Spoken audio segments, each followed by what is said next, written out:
یہ بڑا دوال ہے۔ بستی بستی کریا کریا کرو کریا بات، اشرفی دولا کریا چھوڑو، کام کی بات کرو، ورنہ کریے کے بعد لگے گا الگ الگ نعرے شروع ہو جائیں گے۔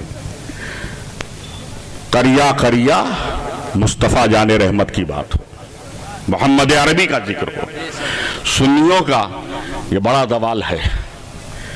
پہلے سرکار کا ذکر کرتے تھے، صحابہ کا، اہل بیت کا، اب ہر آدمی اپنے پیر صاحب کا ذکر شروع کر دیا۔ اشرفیوں کو دیکھو تو اپنے پیر کا، رضویوں کو دیکھو اپنے پیر کا۔ بند کرو، سینٹرل آف گریویٹی اپنے نبی کی ذات کو بناؤ، اسی لائن آف ایکشن کو فالو کرو۔ تم رسم و رواج کی بھول بھلائیوں میں پھنس چکے ہو، تم کو رسم و رواج سے فرصت نہیں۔ آج دوسری جماعتیں اعلیٰ معاشرہ، آئیڈیل سوسائٹی اور ایک پرفیکٹ مین بناتی ہیں۔ نماز، روزے، زکوٰۃ و حج کی بات ہوتی ہے، ہم لنگر، فاتحہ، محفل سما سے باہر ہی نہیں آ رہے ہیں۔ بہت تلخ بات میں کہہ رہا ہوں، یہ حقیقت ہے۔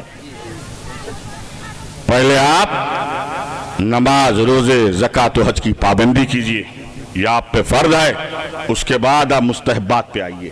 لیکن آپ پوری طاقت کے ساتھ مستحب عمل تو پوری شدت کے ساتھ کرتے ہیں اور عبادت سے دور ہے۔ اپنے معاشرے کو سنی معاشرہ بنائیے، کیونکہ ہر جماعت میں اگر کچھ انکمپلیٹ چیز ہے، ناقص چیز ہے تو ہونی چاہیے، لیکن اہل سنت کمپلیٹ ہونا چاہیے اس کا ہر فرد۔ اس لیے کہ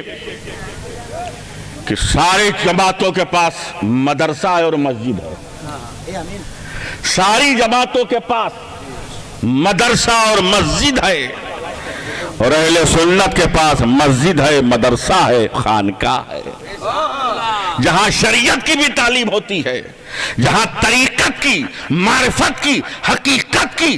جس جماعت کے پاس یہ تین حصد ہو اور وہ جماعت اگر بے عمل ہو، اس سے بڑے افسوس کی اور کیا بات ہو سکتی ہے۔ کیا میں عرض کر رہا تھا؟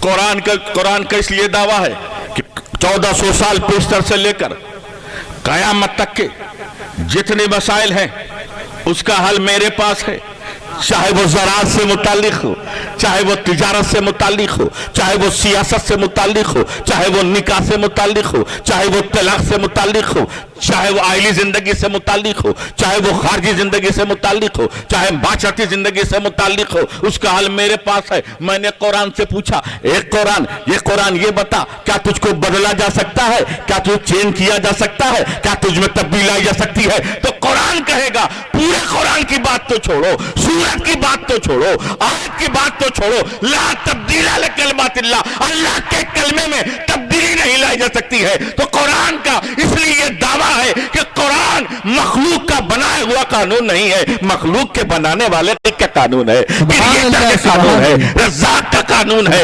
مالک کا قانون ہے، رب العالمین کا قانون۔ سبحان اللہ، سبحان نعرہ تکبیر، نعرہ رسالت، فیضان قرآن، سبحان اللہ۔ اور وہ قرآن اپنے حبیب کی شان میں یوں نشاد فرما رہا ہے، اِنَّا أَعْطَيْنَاكَ الْكَوْثَرَ۔ اے محبوب، یقیناً بلا شبہ ہم نے آپ کو کوثر دے دیا۔ ترجمہ ذہن میں رکھو باگل کوٹ کے لوگوں، اور اپنے عقیدے کو مضبوط کرو۔